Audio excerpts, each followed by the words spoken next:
जी पहले हाँ। भी इसका जिक्र होता रहा, ग्रैंड डायलॉग रजा रब्बानी साहब ने भी कहा था, शायद खाकान अब्बासी ने भी इसका हाँ। तस्करा किया है।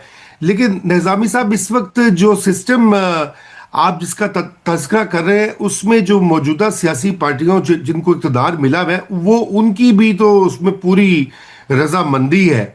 सिर्फ इस्टेब्लिशमेंट तो हाँ। क्योंकि देखे ना, ये मुस्लिम लीग नून और Pakistan Peoples Party fully on board है, और उनका इन और इस्टेब्लिशमेंट, इन तीनों का हदफ जो है वो ये है कि इमरान खान को पावर से दूर रखना है, या फिलहाल तो फिल वक्त तो जेल में बंद रखना है। मतलब इस तरह का एक सियासी तनाव भी बना हुआ है, और किसी सूरत उसको वापस इक़्तिदार में नहीं आने देना।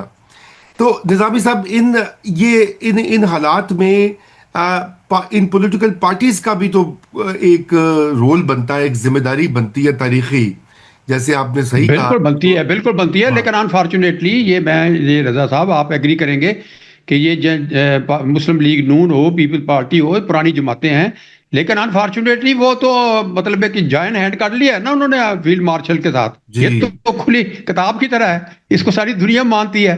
तो इसलिए अमेरिका का जो सदर ट्रंप है वो आर्मी चीफ की बात करता है, वजीर आजम की, दोनों की इकट्ठी बात करता है। पहले कभी नहीं हुआ ऐसा। अब पहले तो हाँ इसका मतलब ये हुआ कि ये जो है ये अंडर इन्फ्लुएंस हैं फील्ड मार्शल के।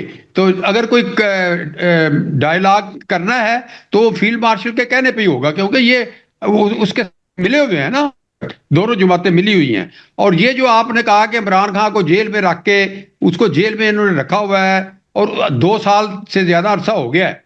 तो ये असेसमेंट कर देना ना, वो तो जब डायलॉग करेंगे तो उसमें लोग बोलेंगे कि भाई आपने 2 साल एक बंदे को जेल में रख के देख लिया है, क्या पाकिस्तान आगे आगे मूव किया है उसने?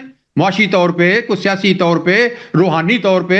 ये कायदे आजम ने कहा था कि हम पाकिस्तान इसलिए ले रहे हैं ताकि हम पॉलिटिकली आगे जा सके, ताकि हम इकोनॉमिकली आगे जा सके, ताकि हम स्पिरिचुअली आगे जा सकें।